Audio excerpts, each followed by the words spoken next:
அருமை அண்ணன் வைகோ அவர்களுடைய புத்தகத்தை, அவருடைய போராட்ட வாழ்க்கையை நம்முடைய அருமை தலைவர் ராகுல் காந்தி அவர்கள் புத்தகமாக டெல்லியிலே வெளியிட இருக்கிறார். அந்த நிகழ்ச்சியும் நடைபெறும்.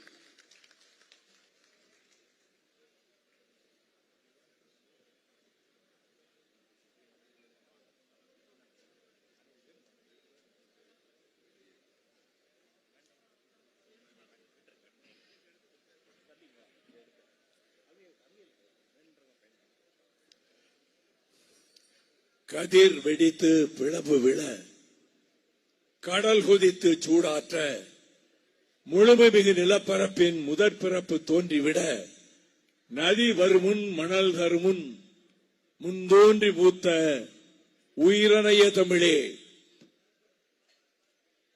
பதிமதுரை பெருவழியில் பாண்டியர்கை பார்த்தவளே, என் சிறந்தாழ்ந்த வணக்கம்.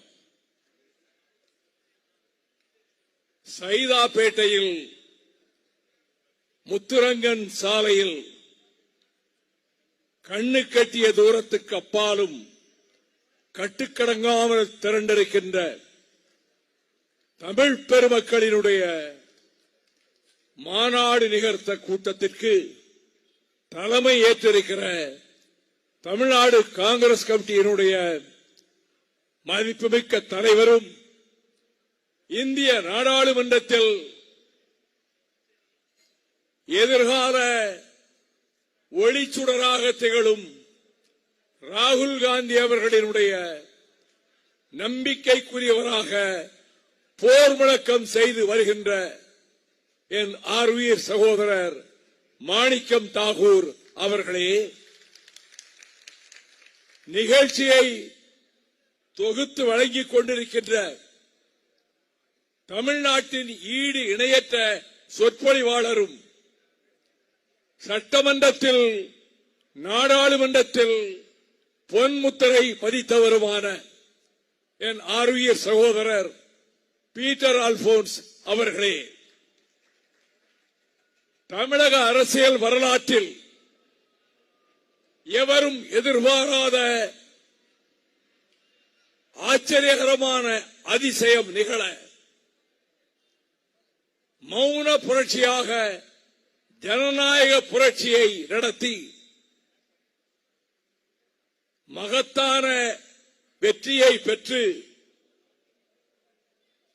ஊழலை வேரோடும் வேரடி மண்ணோடும் அகற்றுகின்ற பணியில் வென்று வருகிற தமிழகத்தின் முதலமைச்சர் ஆர்வீர் சகோதரர் மாண்புமிகு ஜோசப் விஜய் அவர்களின் அமைச்சரவையில் பள்ளி கல்வித்துறை அமைச்சராக பொறுப்பேற்றிருக்கின்ற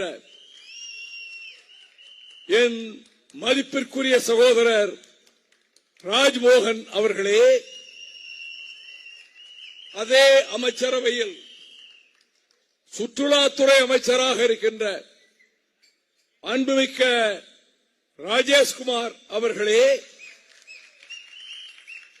மார்க்சிஸ்ட் கம்யூனிஸ்ட் கட்சியின் சார்பில் வீர முழக்கமிட்ட தோழர் சுப வெங்கடேசன் அவர்களே,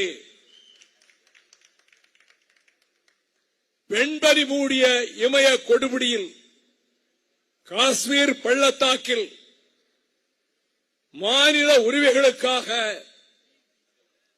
வீர கர்ஜனை செய்து வருகிற கூட்டத்தை சேர்ந்தவராக, எதிர்க்கட்சி தலைவராக இங்கு அரியதோர் உரையாற்றி அமர்ந்திருக்கின்ற கண்ணியத்துக்குரிய குலாம் முகமது மீர் அவர்களே, கர்நாடக மாநிலத்திலிருந்து மாநிலங்களவையில் நான் பணியாற்றிய காலத்தில் திகைக்க வைக்கின்ற வகையில் கேள்வி கணைகளை தொடுப்பவரும் அரிய உரைகளை ஆங்கிலத்திலே நிகழ்த்தியவருமான என் அன்பு சகோதரியினுடைய அருமை மகன் மார்கரெட் ஆல்வாவின் மகன், அகில இந்திய காங்கிரஸ் கட்சியினுடைய செயலாளர் மதிப்புமிக்க நிவேதித் ஆல்வா அவர்களே, இந்த மேடையிலே அமர்ந்திருக்கின்ற காங்கிரஸ் கட்சி உள்ளிட்ட தோழமை கட்சிகளின் முன்னோடிகளே, வெள்ளம் போல் திரண்டிருக்கின்ற தோழமை கட்சிகளின் ஆற்றல் மிகு செயல் வீரர்களே, எங்கள் உரைகளை இல்லங்களில் இருந்தவாறு செவிமடுத்துக் கொண்டிருக்கின்ற என் பாசத்துக்குரிய தாய்மார்களே, சகோதரிகளே, நடுநிலையாளர்களே, ஜனநாயகத்தின் விழிகளாக செவிகளாக நான் எந்நாளும் மதிக்கின்ற பத்திரிகையாளர்களே,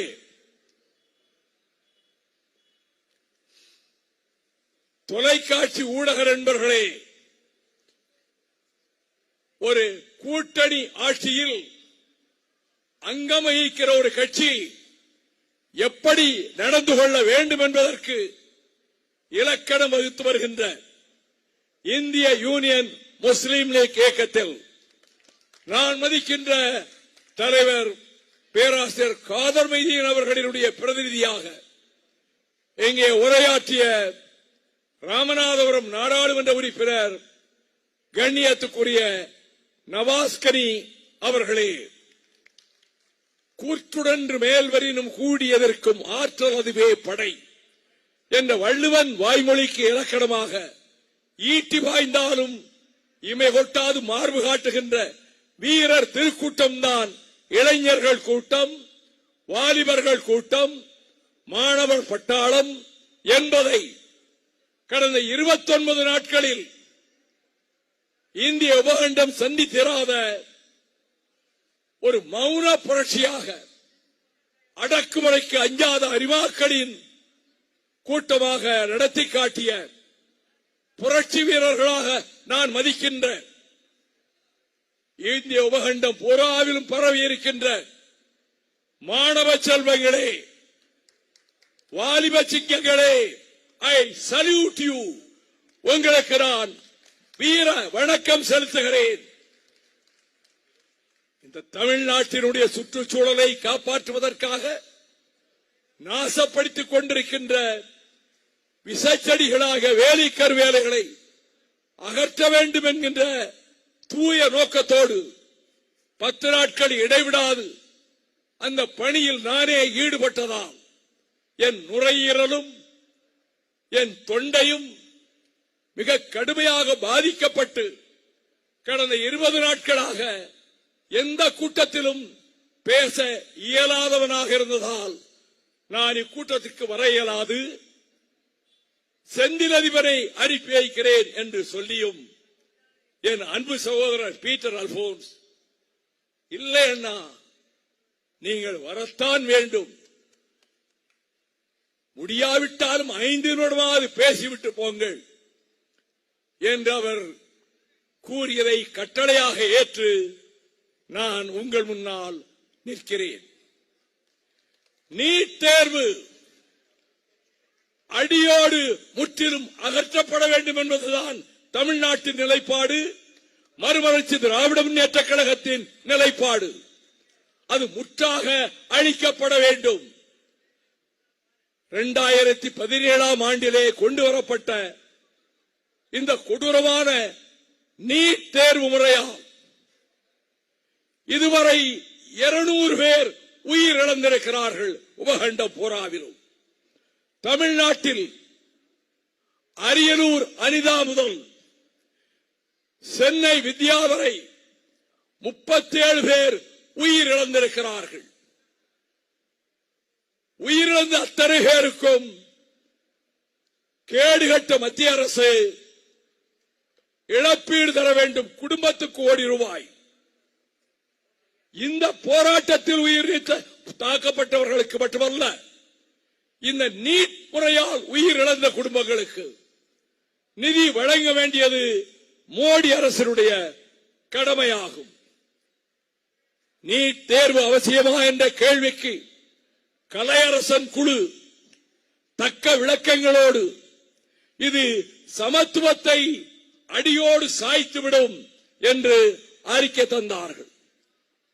தேர்வு முகமை என்பது இந்த மோடி அரசால் திணிக்கப்பட்டு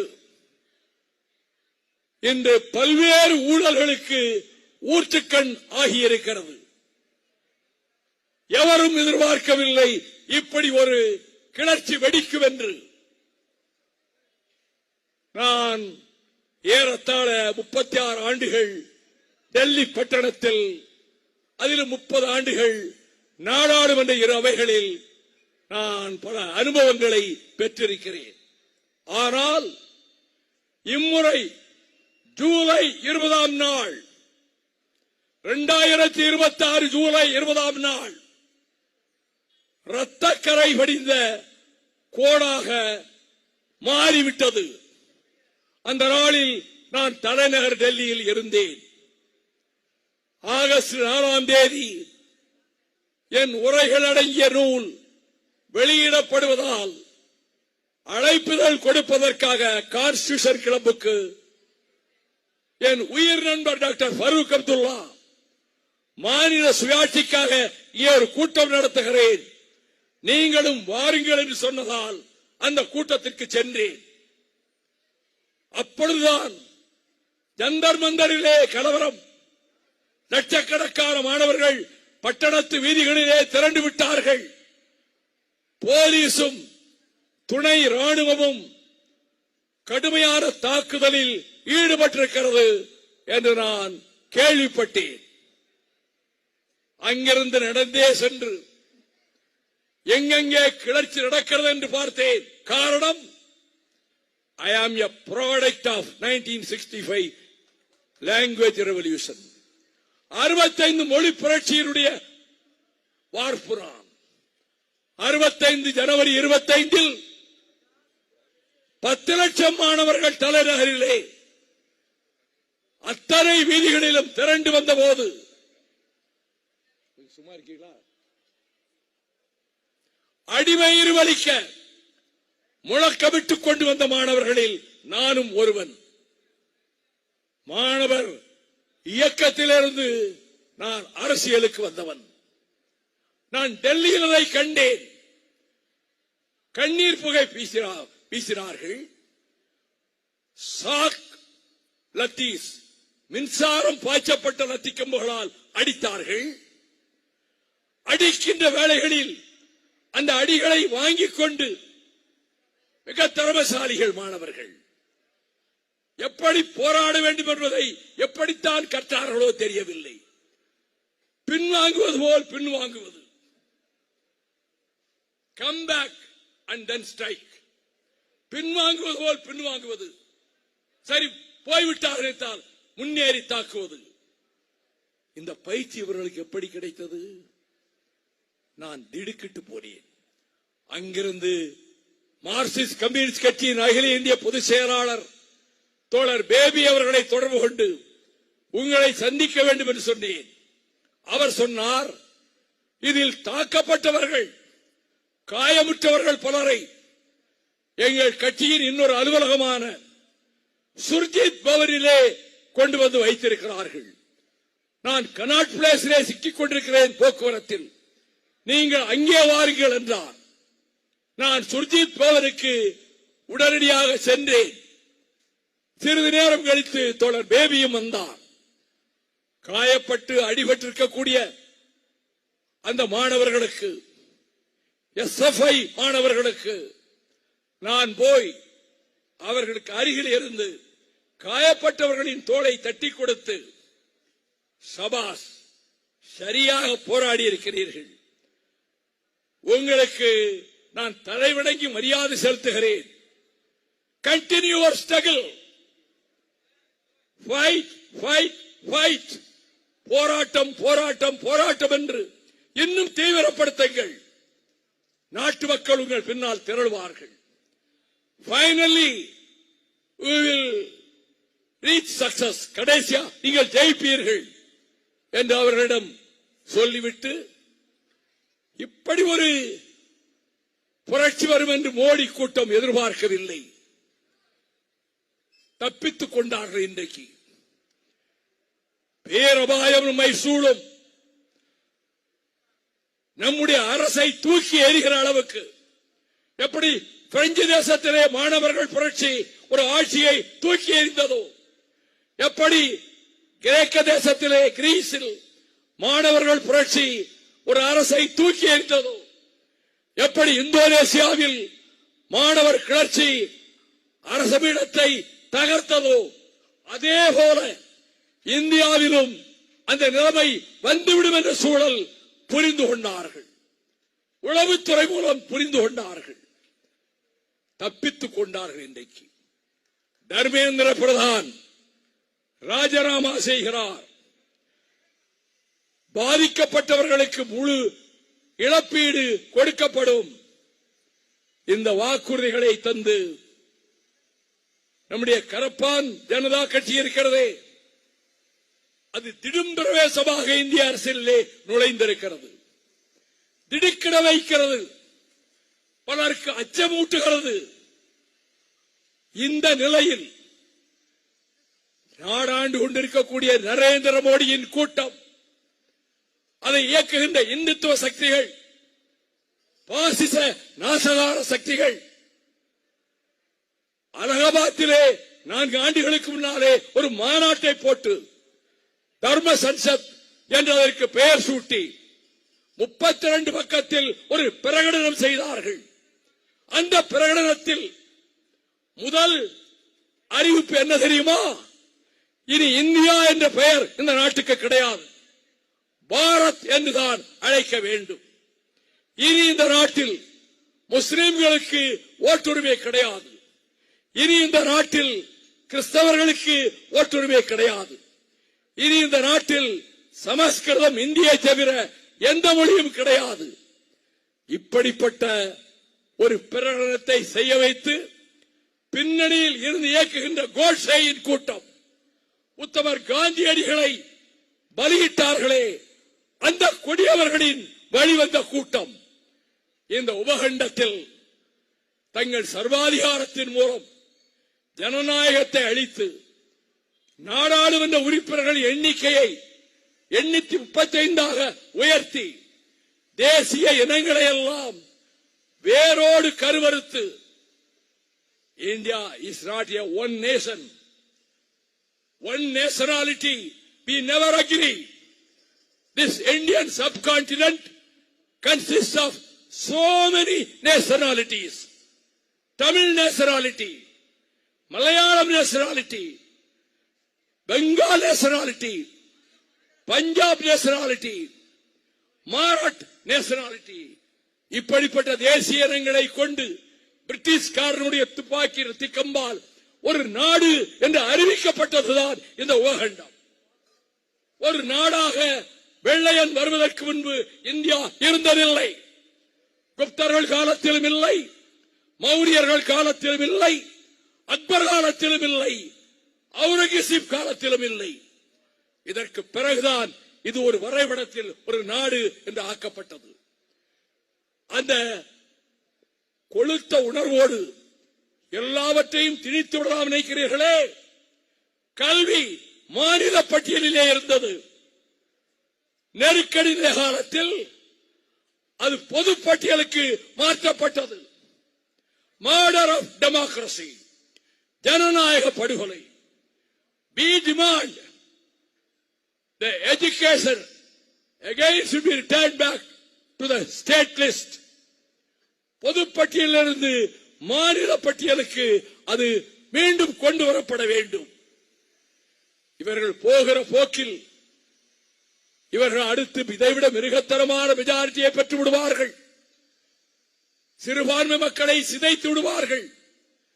பொது சிவில் சட்டத்தை கொண்டு வந்து விட்டார்கள்.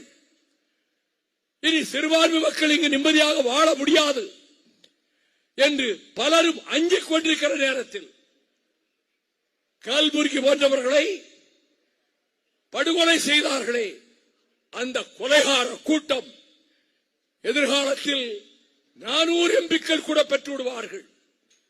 இந்த அழிவை எப்படி தடுப்பது என்று எல்லோரும் கவலைப்பட்டுக் கொண்டிருந்த நேரத்தில், கவலையை விடுங்கள், நாங்கள் இருக்கிறோம். அரசியல் கட்சிகளை சாராத மாணவர் கூட்டம் இருக்கிறது, இளைஞர் கூட்டம் இருக்கிறது, அவர்கள் புரட்சிக்காரர்களாக மாறுவார்கள் என்ற சமிக்கையை இப்பொழுது அவர்கள் போராட்டம் தெரிவித்திருக்கிறது. நான் எச்சரிக்கை செய்கிறேன் mister Narendra Modi, I warn you, எச்சரிக்கை செய்கிறேன். நீங்கள் உங்கள் இந்துத்துவாவை இதன் மூலம் திணிக்கலாம், சிறுபான்மை மக்களை அடிமைகளாக நடத்தி அகற்றலாம், மாநில உரிமைகளை நசுக்கலாம் என்று நினைத்தால், again I warn you, your days are numbered.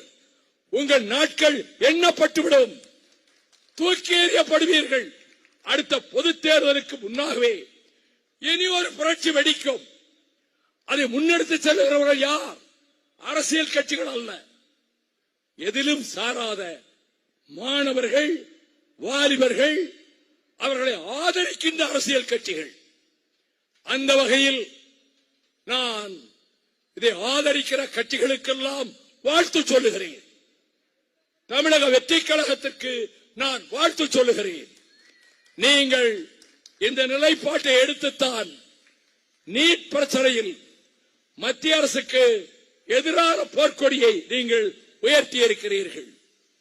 அதே விதத்தில் இனி வரப்போகிற நாட்களில் நமக்கு பெருத்த நம்பிக்கை வந்திருக்கிறது. கவலைப்பட வேண்டியதில்லை. இனி புறப்பட்டு விட்டது ஒரு கூட்டம். போர் புயல் வீசும், புழுதிக்காடு ஆக்கும், கொட்டத்திலே இருந்து கொட்டமடிக்கின்ற இந்துத்துவ சக்திகளை, பாரதிய ஜனதா சக்திகளை தூக்கி எறியும், வீழ்ச்சி பள்ளத்தாக்கிலே தூக்கி எறியும். அதற்கு நாம் தோள் கொடுப்போம், ஒன்றாக இணைந்து நிற்போம். இப்படி ஒரு நிகழ்ச்சியை ஏற்பாடு செய்த மாணிக்கம் தாகூருக்கும் காங்கிரஸ் கட்சி தோழர்களுக்கும் என் மனமார்ந்த பாராட்டுக்களை, நன்றியை நான் தெரிவித்துக் கொள்கிறேன். இயற்கை தாய்க்கு நான் நன்றி செலுத்துகிறேன். பேசவே இயலாது என்று வந்த என்னை பேச வைத்த இயற்கை தாயே, உனக்கு நான் வணக்கம் செலுத்துகிறேன். தமிழகம் சிலிர்த்து எழுந்திருக்கிறது, ஒரு ஜனநாயக புரட்சியை நடத்தி காட்டியிருக்கிறது. உபகண்ட அளவில் நமக்கு பெருத்த நம்பிக்கையை இந்த போராட்டத்தை நடத்தி வெற்றி கண்ட மாணவர்களும் அந்த கரப்பான் கட்சி கூட்டமும் வாலிபர்களும் நம்பிக்கை ஊட்டியிருக்கிறார்கள். அவர்களுக்கு நெஞ்சார்ந்த பாராட்டுக்களை, வாழ்த்துக்களை தெரிவித்துக் கொள்கிறேன். காயப்பட்டவர்களில் ஒருவர் மிகவும் மோசமான பெல்லட்கள் பாய்ந்து, அவர் ஷேக் இர்ஷாத், ஹரியானா மாநிலத்தைச் சேர்ந்தவர். அவர் உடம்பிலே 20 பெல்லட் குண்டுகள் பாய்ந்திருக்கின்றன. அவர் சுகமடைய வேண்டும், நலமடைய வேண்டும் என்று இங்கிருந்தே வாழ்த்துகிறேன். வெல்க ஜனநாயகம், வீழ்க பாரதிய ஜனதா கட்சி கூட்டத்தின் எதேச்சாதிகாரம். நன்றி, வணக்கம்.